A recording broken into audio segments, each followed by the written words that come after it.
step back and just being in the present moment.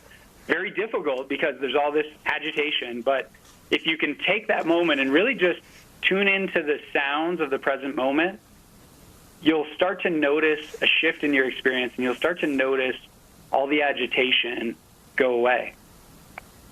Now, I wonder if when you talk about agitation and waiting, it reminds me of insomnia and trying to fall asleep. There seems to be a relationship there, no? Waiting, agitation. How would you apply these ideas to for people who can't fall asleep, who have insomnia? It's a great question. I definitely have moments where I wake up in the middle of the night and it's difficult to get back to sleep. What I find is in those moments, having some sort of anchor for the mind can be really helpful. So just a simple breath-based meditation can be really helpful in those moments, bringing all of your attention to the sensation of the breath and just watching it go in and out with no attempt to control the breath, just watching the breath and feeling the sensations that arise. It has this effect of taking your mind out of what psychologists call mind wandering, which is what can really stir up all the stress hormones and, anxiety and things like that. Because when you're mind wandering, you're simply not there in the present moment. You're 10 years from now, 2 days from now, but you're not here. I wonder if that's insomnia, if that's related to insomnia, is projecting to the future or the past somehow and not being in the present moment. I wonder if that's actually a cause. I can tell you from my own personal experience that it's always that future past.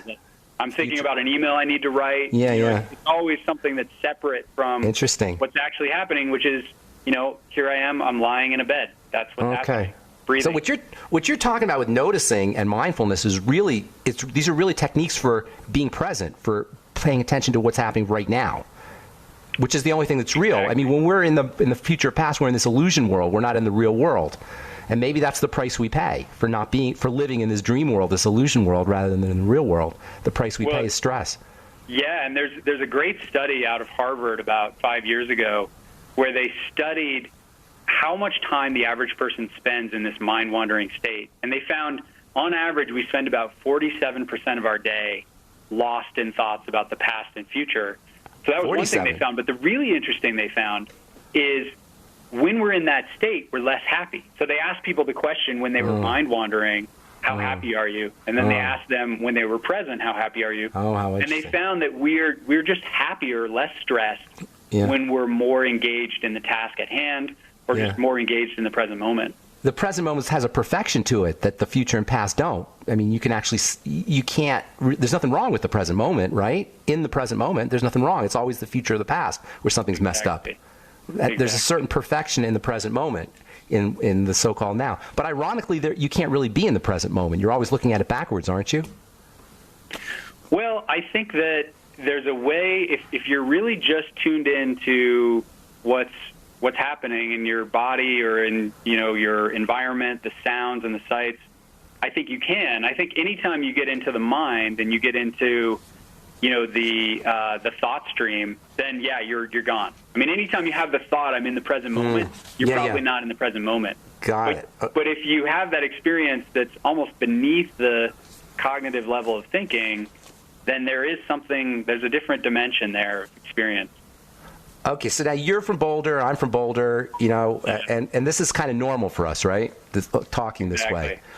But for a long time, this was considered to be really airy-fairy Boulder talk, pretty much. But now there are all these, like Harvard and UCLA and Yale and all these, establishment universities are applying these ideas for lowering blood pressure and for fighting cancer. What do you think? What's happened? How's this transformation taken place? Yeah, you're absolutely right. I think 20, 30 years ago, this was this kind of out there, fringe, hippie practice. You think of the Beatles or something. Right. And everything has changed. Now you look at major hospitals, you look at the best athletes, the best performers, the best musicians, they're all meditating, or many of them are meditating. And I think the shift is really the science. So one of the leading researchers, Richard Davidson, who actually wrote the foreword to Start Here, he really got the neuroscience going on this about 20 years ago. And what he found through studying people who had never meditated before is that after just 4 to 8 weeks of meditation, not only did they feel better and they reported having less anxiety, but it changed the structure of the brain. And that, I think, was the really radical discovery, is that they would do an fMRI before and after, and they would see this shift in activation of the prefrontal cortex from the right to the left-hand side, which is an important indicator of well-being. So to me, that's the big shift, is that this is no longer just this subjective phenomenon. We can actually see in the brain how this changes the brain. Right. Our ability to detect what's happening in the brain has transformed over the last 20 years with MRI and CAT scans and such. And they can actually see what's happening in the brain in real time. So they can actually see changes in the brain occurring as they're occurring. And that, I think that's a very good point. That's what's really changed. So you use that word meditation. It's definitely, that's a packed word. And there's all kinds of things people think about when they hear the word meditation. We only have about a minute or two. What does that mean to you? And give us a simple way that we can, quote, meditate, unquote. Yeah, it's true. Meditation can conjure up all sorts of mystical images, but it's really simple. And in Start Here, we present a really easy-to-do practice. The basic practice is follow the breath. Bring your attention to the sensation of breathing. And you'll find that it's very difficult to do. Your mind will start wandering. You'll start having thoughts about the future or the past. And when that happens, we just use this technique of notice, shift, rewire. Notice that your mind is wandered, shift it back to the breath, and then rewire by staying on the breath. And that's really the essence of the practice. Of course, there are all sorts of other more advanced forms of meditation, but that's where I would start. So you don't need a cushion. You don't need a special cushion. You don't need to have special candles and, you know, all the accoutrements there's people think of when they think of meditation. You just do a lying down or sitting down in your chair, right? Yeah. All you have to have is a chair. You sit down, try to get your spine as straight as possible, close your eyes, and follow the breath. And that's really the essence of the practice. And you can start with a manageable goal of 5 minutes or 10 minutes. And if that works for you and you want to do more, that's great. If not, you can stay at that amount of time and really experience some amazing benefits. Awesome, Eric. Thank you so much, man. Or Nate, I apologize. We're out of time, Dr. Clem. Thank you so much for calling in. The book is Start Here. Dr. Nate Clem, Master the Lifelong Habit of Well-Being. Thanks, buddy. I hope we talk to you again soon. Take care.